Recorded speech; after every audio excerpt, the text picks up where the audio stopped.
Welcome to Drone Education Services. Today we're going to talk about becoming a certified remote pilot. Before you fly a drone or hire a vendor to provide any kind of commercial services, it's important to know and understand the FAA regulations for commercial unmanned aircraft. If you're using a drone to gather information to assist you in making money, then you are performing a commercial operation. You will need to have an FAA Part 107 remote pilot certification and also have your drone registered.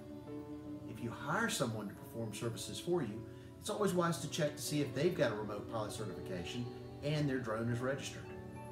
In July of 2018, there were 100,000 certified remote pilots in the United States. Now there are two ways that you can get a remote pilot certification. The first way is the easiest, and all that requires is that you already have a current private pilot certification. All you will need to do is complete an initial training course. And once you've completed that course, then you can add the remote pilot certification to your qualifications. If you do not have a current pilot certification, then you will need to be at least 16 years old and pass an aeronautical knowledge test, and also complete a safety training class. The final step would be passing a security screening from the Transportation Safety Administration.